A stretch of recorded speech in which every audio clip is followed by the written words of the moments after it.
The deer and coons had opened the frozen fruits, exposing the seeds. Doves and quail fluttered over this banquet like fruit flies over a ripe banana.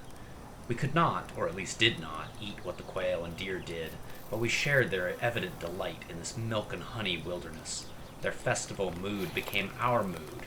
We all reveled in a common abundance and in each other's well-being. I cannot recall feeling in settled country a like sensitivity to the mood of the land. A Sand County Almanac by Aldo Leopold. This is a beautifully written book that is essentially this lovely but ultimately tragic love letter to nature and wilderness and the outdoors. It's nonfiction.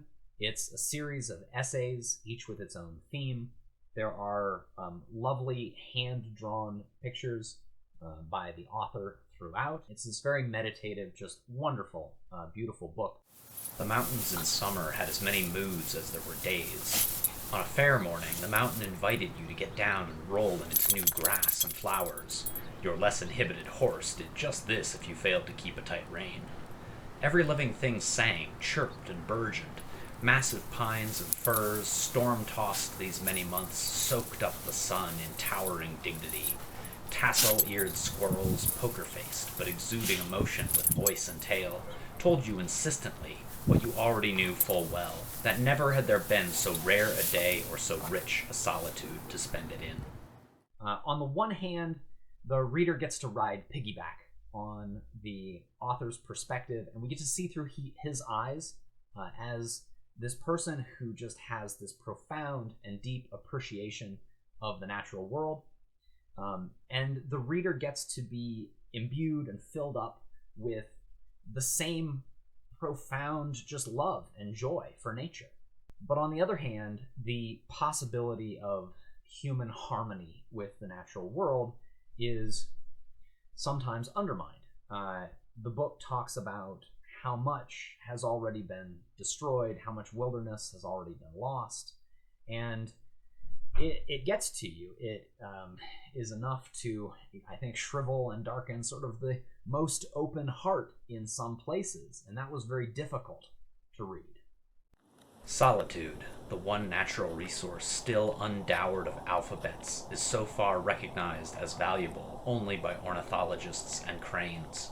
The ultimate value in these marshes is wildness, and cranes are wildness incarnate, but all conservation of wildness is self-defeating. For to cherish, we must see and fondle, and when enough have seen and fondled, there is no wilderness left to cherish. This is a book to read in anticipation of a camping trip, a hike, a fishing trip. This is something that will appeal to any sort of outdoorsman, whether naturalist or hunter, conservationist, environmentalist. Not that those can't be the same category, or they can't exist in the same person. They can. This is a book for anyone who wishes to cultivate a love of the outdoors and a love of nature. It's a book to savor and to read at a leisurely pace.